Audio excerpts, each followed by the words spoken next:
You know, I've been thinking it doesn't matter how long you've been flying. Chances are you've flown with a David Clark headset at some point. And I ditched the hand microphone myself somewhere back in 1986. Got my first set of Clarks. And the company's been making aviation headsets since 1975. That's a long time to be standing in a competitive headset market. And that's why I was anxious to get my hands and my ears on the latest set from David Clark. It's the Pro-X2. Let's go to the bench. If the Pro-X2 looks small and compact, it is. That's one advantage of a Supra-aural design. That's where the audio cups sit on top of the ear rather than fully enclosing it. Now, David Clark tried this design with success in the first-gen Pro-X and introduced several years ago.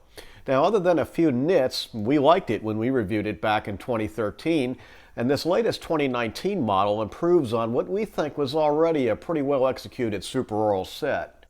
Let's start on the outside, where the set has a rugged but refined feel. And gone is a magnesium alloy headband. That's been replaced by an aluminum headband and suspension system that David Clark says is more durable and less susceptible to scratching. But what we really like about it is you get the absolute best fit by fine-tuning that headband. That's important for performance because you want the cups directly centered on the ear canals. The previous round inner audio dome was also reworked for a more elongated oval-shaped dome, and there's also larger, higher quality speakers in each cup. The end result is better audio quality, especially for jamming to Bluetooth music. But larger speakers and the aluminum suspension system means the 8.7-ounce Pro-X2 actually gained more than an ounce over the original one, and weight gain really isn't what you want with a headset. But we hardly noticed. When fit right, the set is sunglasses friendly and without nagging pressure points on the ear.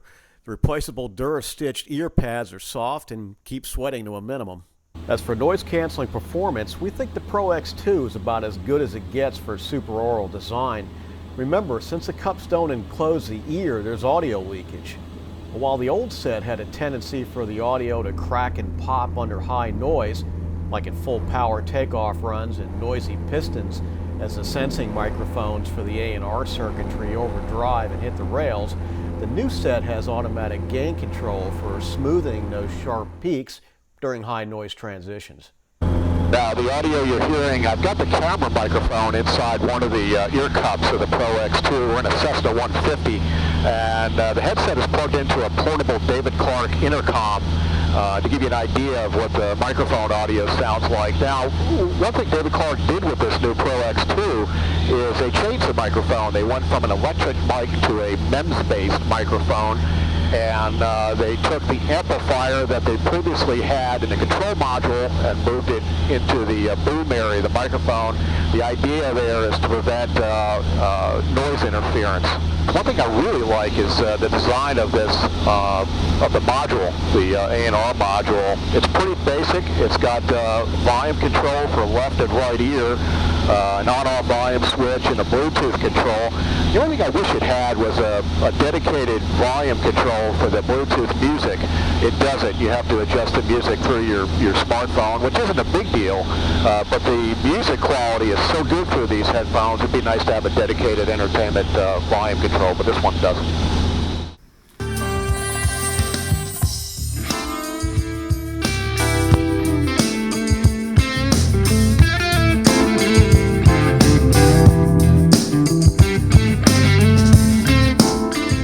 And that's how good the Bluetooth stereo audio input sounds, even captured from one ear cup. Those bigger speakers make a big difference. The set runs on 2 AA batteries, and endurance is good, around 50 hours, and around 35 hours with Bluetooth going. Now, David Clark has several panel power plug options, including a 5-pin LEMO. That's the same as a Bose.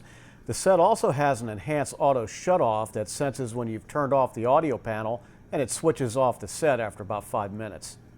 So I'm here with Phil at Learn to Fly Connecticut in Eastern Connecticut, one of the school's rental 150s. Now, Phil, you generally fly with a Bose A20. I do. What are your first impressions of the Pro-X2?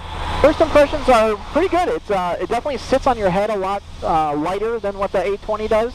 The quality of the audio, I would say, is a little clearer than what the A20 has, and the only caveat to it is that there's You get a lot more noise, outside noise, with these just sitting on your ear as opposed to with the 820s that kind of cups your ear. But it definitely doesn't squeeze your head nearly as much as what the 820 does.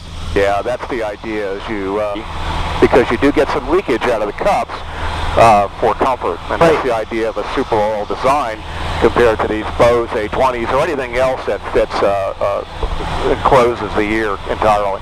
Absolutely. So there's a takeaway. Give up a little bit of performance for a lot of long distance comfort. Now you got to realize that David Clark originally designed this set for airliner cockpits. Bizjets too, maybe something like this old Hawker jet behind me. But they quickly realized that they nailed the design good enough to appeal to a wider variety of the market.